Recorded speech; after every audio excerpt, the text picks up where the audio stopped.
Fala galera do GV, tudo bem com vocês? Aqui quem fala é o professor Gustavo em mais uma aula de História. No caso, a aula de hoje ela é sobre o governo João Goulart. Bom, como vocês viram, o último presidente antes do João Goulart era justamente o Jânio Quadros. O Jânio Quadros ele renuncia, ao seu cargo de presidente na esperança de que a população pedisse o seu retorno, porém isso não ocorre e quem deve assumir é justamente o seu vice, o João Goulart. O detalhe é que naquela época a eleição para presidente e vice-presidente era separada. E o João Goulart, que já tinha sido vice do Juscelino Kubitschek, ele se tornou eleito vice-presidente de Jânio Quadros. Coisa que é extremamente engraçada, porque o Jânio Quadros ele tinha uma linha totalmente diferente da do João Goulart. E é isso que vai preocupar alguns setores ali que viam a figura do João Goulart como uma figura mais alinhada à esquerda. No caso, nós estamos falando dos militares, principalmente, e alguns grupos de empresários brasileiros, certo? Então, quando o João Goulart recebe a responsabilidade de se tornar presidente, ele, de certa forma, vai sofrer uma resistência por esses setores. No caso, quando o Jânio Quadros renuncia, ele tinha acabado de enviar o João Goulart para a China, que tinha acabado de se tornar comunista. No caso, o João Goulart ele foi numa missão diplomática para, de certa forma, trabalhar ali a questão de trocas econômicas entre o Brasil e a China, coisa que era comum dentro do governo de Jânio Quadros, já que ele queria manter laços diplomáticos e econômicos, tanto com países do lado do bloco capitalista dos Estados Unidos, quanto países do bloco socialista. Ele queria se manter ali numa política independente, o que, de certa forma, pensado do jeito com a cabeça dos dias de hoje, seria até uma postura ideal, mas no contexto de polarização, essa postura do Jânio Quadros vai acabar favorecendo essa falta de apoio que ele teve para aquilo que ele queria, no caso, o retorno dele após a renúncia dele.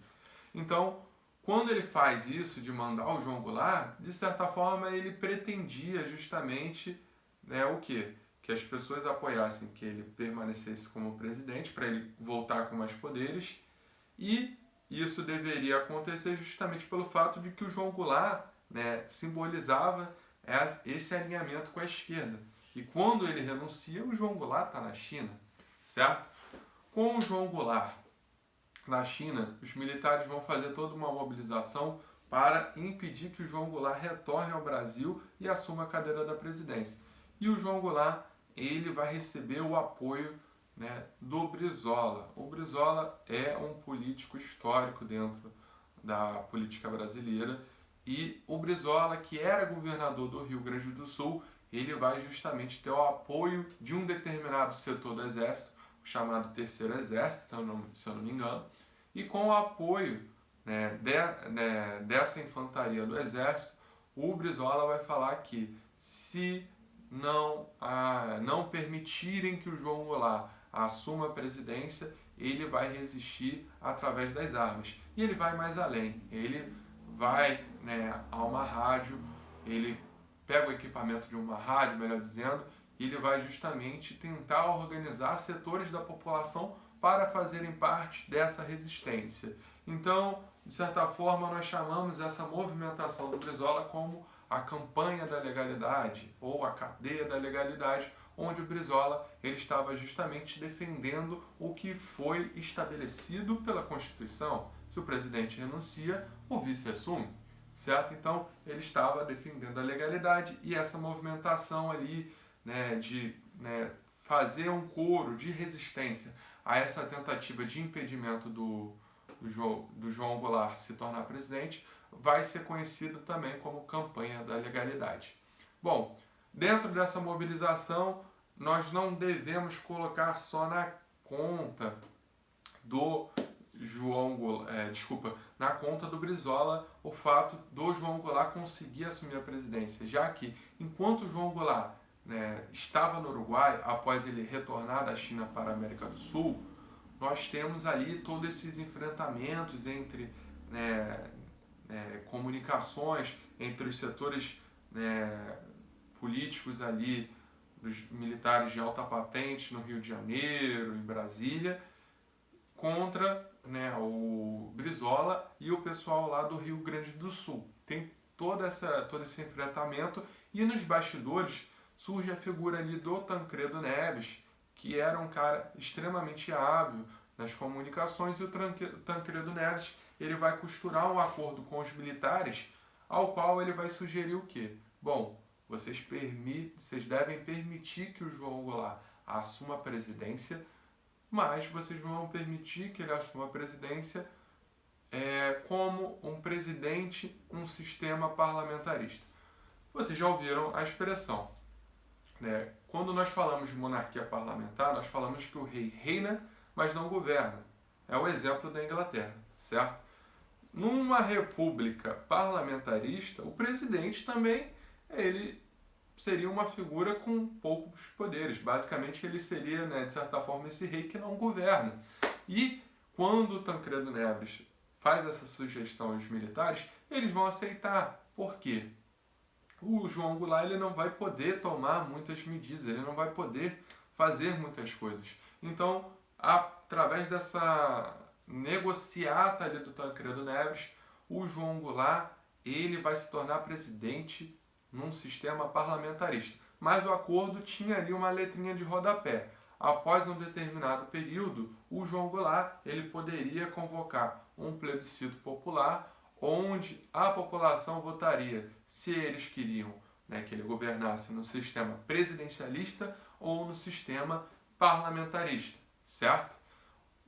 Antes do João Goulart assumir a presidência nesse formato, o Brizola ele não vai aceitar muito bem isso não, mas o João Goulart, como uma figura ponderada, ele vai aceitar, vai aguardar durante um ano, e em 63 acontece esse plebiscito popular, onde a população se dá conta. Bom, poxa, ele é um presidente, mas a gente não pode nem fazer a crítica, porque ele não tem ali, né, todas as armas para governar da forma como um presidente vinha governando o país. Então a população vai votar favorável ali no plebiscito de 63 para que João Goulart assuma a presidência no formato de república presidencialista.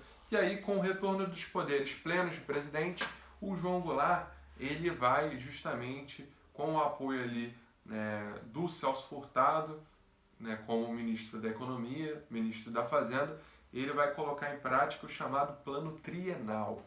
Bom, esse Plano Trienal ele consistia em, ao mesmo tempo, equilibrar a economia e aos poucos trabalhar temáticas de reforma, como a reforma do sistema de ensino e a reforma agrária, que era um tema que na época vinha sendo muito discutido, certo?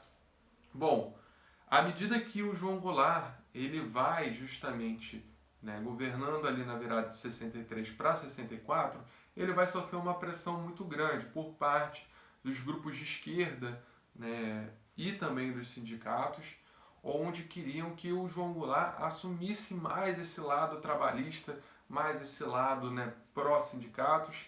E, né, nesse contexto, o João Goulart ele também vai ter a pressão do outro lado, né, dos grandes empresários, dos políticos de direita, o capital estrangeiro que queria que o João Goulart, né, de certa forma, seguisse uma linha ali mais a favor dos grandes capitalistas. Então o João Goulart ele fica nesse jogo ali, né, entre esses dois grupos, e isso vai ser extremamente prejudicial, porque um lado, qualquer coisa que ele fizesse, né, ele era taxado de comunista, e o outro, se ele não fizesse medidas ali mais para o lado dos trabalhadores, o João Goulart era taxado como um entreguista.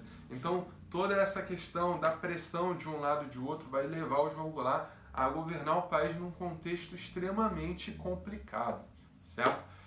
Mesmo assim, dentro dessas complicações, de 62, antes mesmo, né, dele conseguir efetivamente se tornar um presidente no regime presidencialista, o João Goulart ele cria a lei ali de remessa de lucros. E quando ele cria a lei de remessa de lucros, ele, né, de certa forma, estabelece o quê? Bom, todas as indústrias que trabalham no Brasil, elas vão poder investir, gerar empregos aqui no Brasil, mas uma parte desse lucro, né, uma pequena parte desse lucro, ela deve ficar aqui para, né, não quebrar totalmente a economia nacional, para conseguir fazer com que, né, essa pequena parte do lucro seja ali repassada para políticas, né, a favor da população brasileira. Porém, essa lei de remessa de lucros, ela, né, de certa forma, vai tirar uma pequena porcentagem de um lucro que seria todo enviado para fora. E os Estados Unidos vão pressionar o João Goulart. Na época, o John Kennedy, né, o presidente que foi assassinado, né, vocês coloquem aí no Google, vocês vão ver que teve um presidente dos Estados Unidos que foi assassinado, certo? E foi justamente o John Kennedy. O John Kennedy, ele chama o João Goulart para ele, né, meio que dar satisfação porque que ele criou essa lei de remessa de lucros. Após ele ir aos Estados Unidos e se pronunciar em relação à lei de remessa de lucros, nós vamos observar também toda uma movimentação da embaixada norte-americana aqui no Brasil para, né, movimentar ali nos bastidores os setores estratégicos da população brasileira contra o João Goulart. Então, a lei de remessa de lucros, de certa forma, ela vai ser uma virada da relação diplomática do Brasil com os Estados Unidos, que indiretamente vai fazer algumas interferências para queimar as anteninhas do João Goulart, certo? Bom,